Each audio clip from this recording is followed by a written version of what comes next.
परत तिथे तर जिजामाता ज्युनियर कॉलेज भंडारा.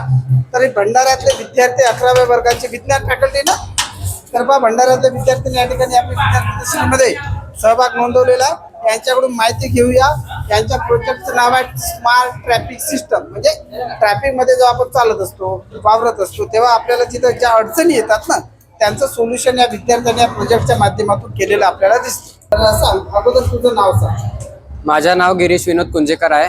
माझं नाव दीपक कांबळे आहे. शाळा जिजामाता ज्युनियर कॉलेज भंडारा. भंडारा. ठीक आहे. तर हे शाळा कुठे आहे?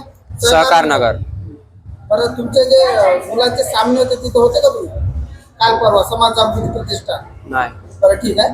तर आता तुझ्या प्रोजेक्टचं नाव सांगा बरं. आमच्या प्रोजेक्टचे नाव स्मार्ट ट्रॅफिक सिस्टम आहे. तर याचा उद्देश काय? ते जर कुठे पण ऍक्सिडेंट वगैरे होतात तर कारमध्ये ऍक्सिडेंट झाल्यावर ते एअरबॅग्स राहतात, ते एअरबॅग खोलतील. त्या एअरबॅगमुळे एक ट्रिगर राहणार, तो दबेल.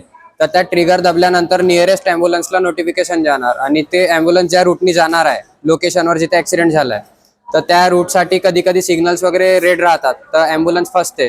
तर ते सिग्नल जे राहतील ते 150 मीटर आधीच ॲम्ब्युलन्सला डिटेक्ट करतील की ॲम्ब्युलन्स येत आहे आणि तो सिग्नल ग्रीन होणार.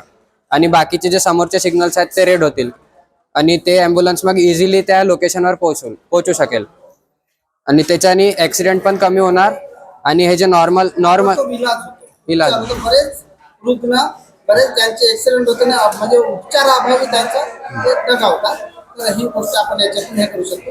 तर शहापूर्ण राज्यस्तरीयमध्ये जे मी गेलो होतो ना, तर तिथे मी म्हणजे तुमच्या हातात विद्यार्थ्यांनी एका असं ऍक्सिडेंट बद्दल आणि हेल्मेट बद्दल बरेच व्हिडिओ टाकले होते. तर ते पण पहा तुम्ही. तर याच्यासाठी पहा, हे फक्त हे सांग, हे काय सिटी हॉस्पिटल आहे, हे गाडी आहे आणि याच्यात कनेक्टिव्हिटी कशी, म्हणजे बॅग मध्ये काय असतं म्हटलं तुला? काय बॅग मध्ये काय असतं म्हटलं तुला? एअरबॅगच्या जवळ एक ट्रिगर राहणार. ट्रिगर राहत. तो ट्रिगर दबेल की नोटिफिकेशन जाणार नियरेस्ट हॉस्पिटल आणि ॲम्ब्युलन्सला. हा ग्रीन होणार आहे तो बाकी. ठीक तिची आहे. ओलाच खाली तर जाईल. याच्यासाठी तुला खर्च किती आहे? ते 1500. म्हणजे मोठ्या क्वांटिटीवर जर केलं समजा जास्त येईल, हा.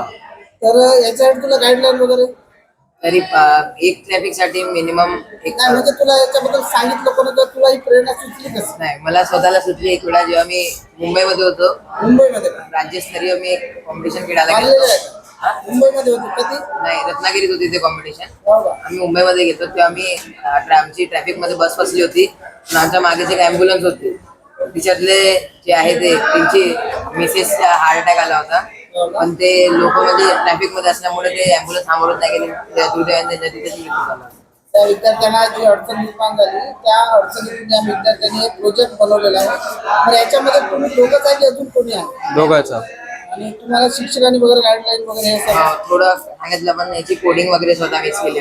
तर मी सर्वांना सांगतो, कारण माझ्या मागच्या शहापूरच्या व्हिडिओमध्ये सुद्धा राज्यस्तरीयमध्ये काही मुलांनी, एका मुलीने स्मार्ट हेल्मेट बनवला, एका मुलांनी म्हणजे पेट्रोल, आपण पेट्रोल जर आपल्या गाडीत टाकलं जाते पेट्रोल पंपमधून, तर किती टाकते आणि किती बाहेर खर्च होतं हे सुद्धा बनवलं. तर आपण माझ्या चॅनलच्या माध्यमातून हे पाहू शकता आणि या प्रोजेक्टचं सुद्धा आपण अनुकरण